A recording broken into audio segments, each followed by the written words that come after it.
అందరికీ హాయ్ అండి. Welcome to Bindusri world. అందరూ ఎలా ఉన్నారు? బాగున్నారా? నేనైతే చాలా బాగున్నాను. మీరు కూడా చాలా చాలా బాగుండాలని ఆ శ్రీనివాసుడి ఆశీస్సులు మీ అందరిపైన ఉండాలనేసి మనస్ఫూర్తిగా కోరుకుంటూ ఇవాల్టి నా మార్నింగ్ రొటీన్ని మరలా మీ ముందుకు తెచ్చేసాను. ఈ మార్నింగ్ రొటీన్ కనుక మీకు నచ్చినట్టయితే లైక్ చేయండి, షేర్ చేయండి, సబ్స్క్రైబ్ చేయండి మర్చిపోకుండా. ఇంకా ప్రొద్దున్నే లేచేటప్పటికి వంటిల్లు ఇల్లు ఇలా ఉందన్నమాట. ఇప్పుడు ఇవన్నీ కూడా క్లీన్ చేసుకుని అండ్ పాపని వాళ్ళ స్కూల్కి పంపించాలి. అలాగే మా వారు బయటకు వెళ్తున్నారనమాట. ఆయనకి కావాల్సినవన్నీ చూసుకుంటూ ఇవాళ నా మార్నింగ్ రొటీన్ మొత్తం బిజీగా ఉంటుంది అనమాట. అండ్ మనకి ఎన్ని పనులున్నా ఒక టైం అనుకుంటే ఆ టైం లోపు పనులన్నీ అయిపోతే చాలా హాయిగా ఉంటుంది. కానీ ఒక్క నిమిషం అటు ఇటు అయినా చాలా హడావిడి అయిపోతుంది కదా.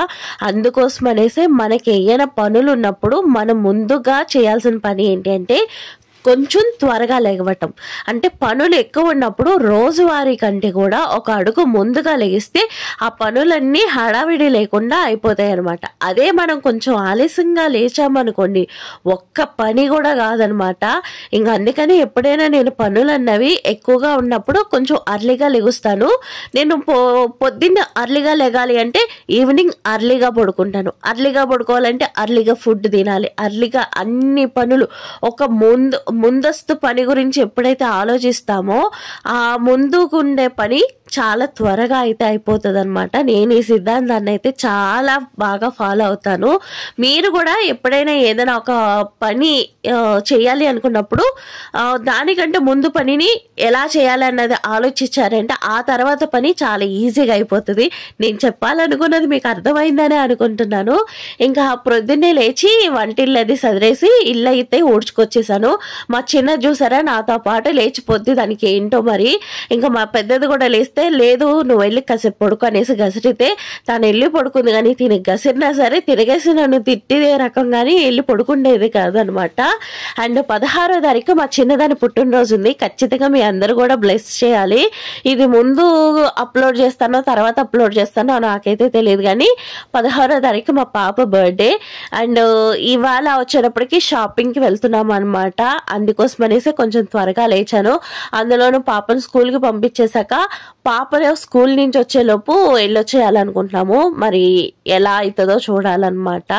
అండ్ ప్రొద్దున్నే నుంచి ఈవినింగ్ దాకా నేను అనుకున్న పనులు అనుకున్నట్టుగా అయిపోయినాయి అనమాట. ఏదైనా కానీ మనం చేసే ప్లానింగ్ బట్టే ఉంటుంది.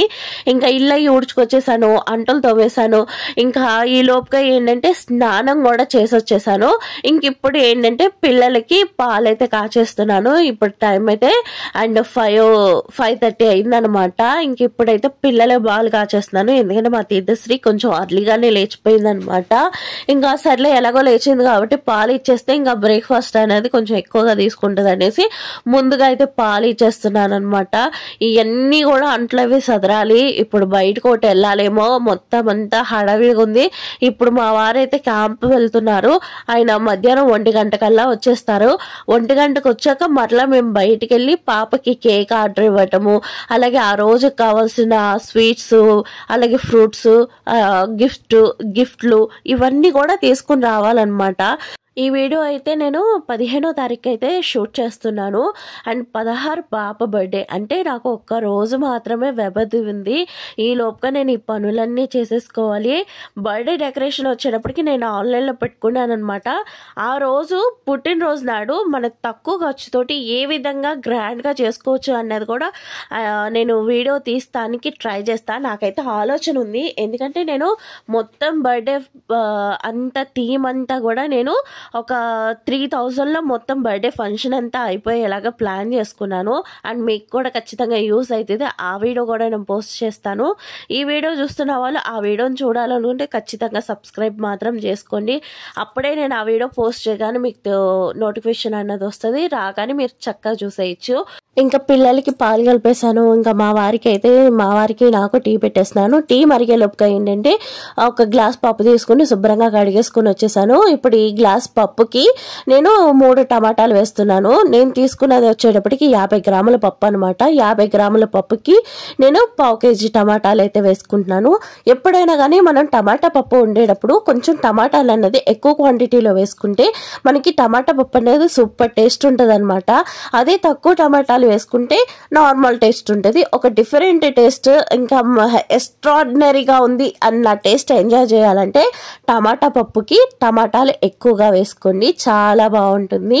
అలాగే ఒక పచ్చిమిరకాయ చీరిక అయితే ఒక పచ్చిమిరకాయని చీరికల కింద కట్ చేసుకుని అయితే వేసుకున్నాను. ఇప్పుడు ఇందులోనే చిటికెడంత పసుపు, చిటికెడంత కారం అనేది నేను కలర్ కోసం యాడ్ చేశానండి. ఎందుకంటే పచ్చిమిరకాయ వేసాను కాబట్టి నాకు ఘాట్ అన్నది సరిపోతుంది. అలాగే 1 గ్లాస్ పప్పు తీసుకున్నాను కాబట్టి 2 గ్లాసులన్నర వాటర్ అన్నది వేసుకున్నాను అనమాట. ఇలా వేసుకుంటే మనకి పప్పు కొంచెం మెత్తగా వస్తుంది. అదే 2కి 1కి 2 వేసుకుంటే కనుక కొంచెం గట్టిగా వస్తుంది అనమాట. నాకు పప్పు పలుచగా ఉండాలి కాబట్టి నేను వాటర్ అనేది కొంచెం ఎక్కువ యాడ్ చేసుకున్నాను. మీకు కావాల్సిన దాన్ని బట్టి వాటర్ అనేది యాడ్ చేసుకోండి.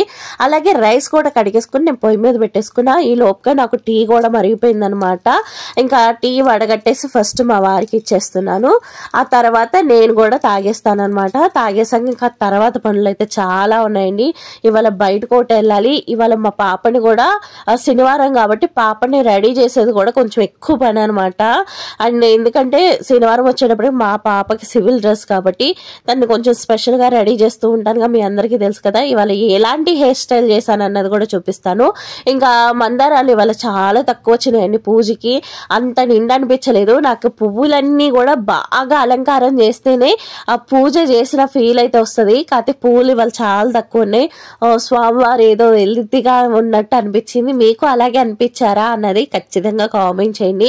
ఇంకా దీపారాధన అయిపోయింది, ఈశాన్య దీపారాధన కూడా అయిపోయింది అనమాట. ఖచ్చితంగా ఈశాన్య దీపారాధన అయితే చేస్తూ ఉంటాను. ఇంట్లో ఉండేటువంటి ఒక నెగిటివ్ ఎనర్జీ మొత్తం పోయి పాజిటివ్ ఎనర్జీ వస్తుంది. మనం ఏ పని చేయాలనుకున్నా చాలా వేగంగా అయిపోతుంది అండ్ చాలా మంచి ఫలితాలు వస్తాయి అనమాట. మనం ఏదైనా ఒక పని చేయాలనుకుంటే ఆ పని నుంచి ఒక మంచి ఫలితం అయితే వస్తూ ఉంటుంది ఈశాన్య గణపతిని పెట్టుకుంటాం వల్ల. ఖచ్చితంగా మీ ఇంట్లో కూడా పెట్టుకోండి, మీకు కూడా చాలా మంచి ఫలితాలు అయితే వస్తాయి అనమాట. నాకు రైస్ ఉడికిపోయింది, పప్పు ఉడికిపోయింది. ఇప్పుడు పప్పునైతే కొంచెం మెదిపేసుకుంటాను. అదే నేను ఇంట్లోకి అయితే కనుక ఇలాగ మెదపను, కానీ తీర్థశ్రీకి ఖచ్చితంగా మెదపాలి. దానికి ఈ టమాటా ముక్క కానీ పచ్చిమిరకాయ ముక్క కానీ ఇంకా తగిలిందా ఇంకా మొత్తం ఫుడ్ అంతా వదిలేస్తుంది. ఇంకా అందుకోసమే తన కోసం అనేసి ఆ టమాటాలని చక్కగా మెత్తగా మ్యాష్ అయితే చేసేసుకున్నాను. అలాగే నాకు ఒక కామెంట్లో ఈ పప్పు గుర్తు గురించి అడిగారండి. ఇది వచ్చేటప్పటికి నేను తీర్థాల్లో తీసుకున్నాను అనమాట. తీర్థాలు అవుతాయి కదా, ఇక్కడ మాకు దుర్గమ్మ తీర్థం అవుతుంది, అక్కడ తీసుకున్నాను. ఈ చిన్నపిల్లలు ఆడుకుంటే గురుగులు ఉంటాయి చూడండి, అందులోది అనమాట. ఇది ఇంట్లో వాడేది కాదు, పిల్లలు ఆటలో ఆడుకునేది. నాకు అది చూడగానే భలే నచ్చేసింది అనమాట, అందుకే కొనుక్కొచ్చాను. మా ఇంటికి ఎవరో వచ్చినా సరే ఆ పప్పు గుర్తు గురించి అడుగుతారు, ఏంటి అంత చిన్న కొంది భలే కొద్దే అనేసి. నాకు అప్పుడు బాగా నచ్చి తెచ్చుకున్నాను అనమాట. ఇప్పుడు కొద్దిగా సాల్ట్ అయితే పప్పుకి రుచికి సరిపడగా సాల్ట్ అనేది వేసుకున్నాం. సాల్ట్ ఫస్టే వేసుకుంటే పప్పు ఉడకట్లేదండి, అండ్ విడిగా అయితే పప్పు ఉడికిపోతుంది. కానీ ఇది కొంచెం కోట పప్పు వాడుతున్నాను అనమాట, అందు గురించి నాకు పప్పు అయితే ఉడకట్లేదు. అందుకే ఉప్పు లాస్ట్లో వేసుకుంటున్నాను. నేనైతే యాక్చువల్గా ముందే వేసేసుకుంటాను. ఇంకా పోపు కోసం అనేసి గిన్నె పెట్టుకుని ఆయిల్ వేసుకుని, ఆయిల్ వేడెక్కాక ఒక 5 వెల్లుల్లి రెబ్బలు కచ్చబచ్చ దంచుకుని వేసుకుని, ఆవాలు, పొట్టు మినపప్పు, జీలకర్ర వేసుకుని బాగా వేగాక ఇప్పుడు 2 ఎండుమిరపకాయ రెమ్మలు, అలాగే వచ్చేటప్పటికి కొద్దిగా ఇంగువ అయితే వేసుకున్నాను. కరివేపాకు కిందకెళ్ళి కోసుకొచ్చే టైం లేక కరివేపాకు అయితే వేయలేదనమాట. ఇంకా ఈ పోపుని తిరగమూత వేసేసుకుని ఒక్కసారి కలిపేసుకుని పప్పుని 1-2 పొంగులు రానివ్వాలన్నమాట. చాలా మంది ఏంటంటే పోపు పెట్టేశాక కట్టేస్తూ ఉంటారు. అలా కాకుండా పోపు పెట్టాక ఒక్కసారి చక్కగా ఒక 2 పొంగులు రానిచ్చారు అంటే పప్పు టేస్ట్ చాలా బాగుంటుంది, ఒక డిఫరెంట్ టేస్ట్ వస్తుంది అనమాట. చిన్న చిన్న ట్రిక్లేనండి మనం వంట చేసేటప్పుడు, ఆ చిన్న చిన్న ట్రిక్లే ఎంత మంచి టేస్ట్ వస్తుందో వంటకి. ఒక్కసారి ట్రై చేయండి ఇలాగ పోపు పెట్టాక. ఇంకా మా వారికి ఏంటంటే టీ పెట్టిచ్చేసేస్తున్నాను. ఇంకా ఆయన బయటకు వెళ్ళే టైం అయిందనేసి టీ పెట్టమంటే టీ పెట్టిచ్చేసాను. ఇంక ఇప్పుడు ఈ పప్పులో ఏంటంటే నేను చింతపండు వేయలేదండి, నిమ్మకాయ పిండాను. ఎప్పుడే కదా టమాటా పప్పుకి నిమ్మకాయ పిండితే చాలా బాగుంటుంది. ఒక్కసారి ఈ విధంగా నిమ్మకాయ వేసి పప్పును చేయండి, చాలా అంటే చాలా బాగుంటుంది. అండ్ పాపకి లంచ్ బాక్స్ కూడా కట్టేశాను అనమాట. ఇంక ఇప్పుడు మా పాపని ఎలా రెడీ చేశానో చూపించాలా, చూసేస్తారా? అయితే చూసేయండి. పాపకి లంచ్ బాక్స్లోకి అన్నీ పెట్టేశాను. ఇగోండి ఇవాళ ఈ బుట్ట బొమ్మ రెడీ అయిపోయింది. చూసారుగా, ఇది తన బర్త్డేకి తీసుకున్న పట్టు లంగా జాకెట్ అనమాట. అంటే చీర కొనేసి చీరని 2 లంగా జాకెట్లు అలాగే 2 ఫ్రాక్స్ కింద కుట్టించాను అనమాట. మీకు తెలుసు కదా, తీర్థశ్రీకి బిందుశ్రీకి ఒకేలాంటి డ్రెస్సులు వేస్తాను. బర్త్డేకి ఎప్పుడైనా కానీ ఒకేలాంటి డ్రెస్సులే ఉంటాయి వీళ్ళిద్దరికి. వీళ్ళిద్దరిని చూసారంటే ట్విన్సా అని అడుగుతారు. అండ్ ఇదనమాట ఇవాళ వీడియో. ఈ వీడియోని చివరి దాకా చూసారంటే ఖచ్చితంగా మీకు నచ్చినట్టే కదా. నచ్చితే ఇంకెందుకంటే ఆలస్యం, ఒక చిన్న లైక్ చేయండి. మీరు చేసే చిన్న లైక్ నాకు చాలా హెల్ప్ అవుతుంది నా ఛానల్ గ్రో అవ్వటానికి. ప్లీజ్ లైక్ చేయండి, అలాగే సబ్స్క్రైబ్ చేయండి. స్కిప్ చేయకుండా చివరి దాకా చూసినందుకు మీ అందరికీ thank you so much. Birthday videos కోసం మాత్రం అలా ఛానల్ మీద కన్నేసి పెట్టండి, ఓకేనా?